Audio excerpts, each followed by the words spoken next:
सुबह सुबह लेके आ गइल बानी बेहद ही खास खबर रउआ सभे खातिर। गोड़ छुके गोड़ लागतानी भोजपुरिया जहान, आपन आशीर्वाद प्यार दुलार बना के रखी।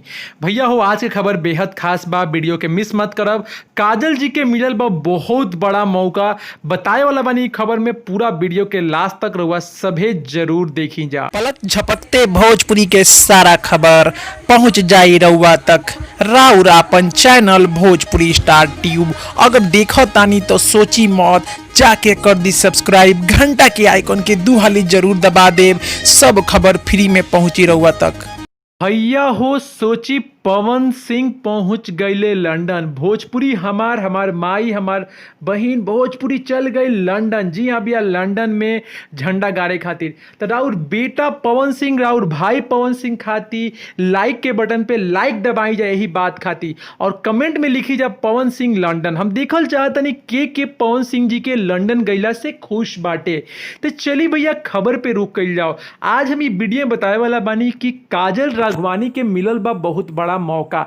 जी हाँ भैया, पवन सिंह के साथे काजल राघवानी भी लंदन चल चुकल बाड़ी। जी हाँ भैया, लंदन में काजल राघवानी पहुंच गई बाड़ी।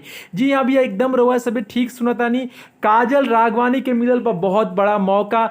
पवन सिंह के साथ काजल राघवानी बाड़ी फिल्म में। जी हाँ भैया, एगो फिल्म में पवन सिंह जी के साथ काजल राघवानी के जोड़ी बाटे।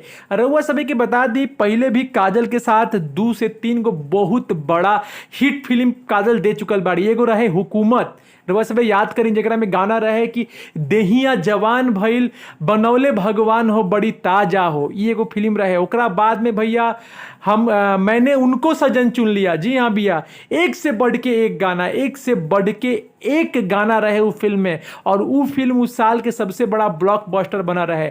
और फिर भैया काजल राघवानी के संगे पवन सिंह के जोड़ी बने जा रहा बा। हालांकि खेसारी लाल के संगे काजल जी के जोड़ी काफी पॉपुलर हटे, लेकिन भैया पवन सिंह के साथ भैया काजल राघवानी के जो जोड़ी बाटे एकदम जबरदस्त बाटे। अरे वैसे में देख सके लंदन के फोटो हम दिखा रहे बानी डिस्प्ले पे। जी हाँ भैया, पहुंच गए बा लोग। जी आजे पहुंचल बा लोग भैया लंदन। अभी 2-4 दिन थोड़ा सा रेस्ट करी लोग, काहे कि भैया वातावरण जन बाटे चेंज हो गई बा, ओकरा में घुले के बाद मिले के बाद ओकरा बाद में भैया शूटिंग चालू हुई। जी हाँ भैया, जैसे ही शूटिंग चालू होता हम रउआ सभी का तक खबर लेके आए।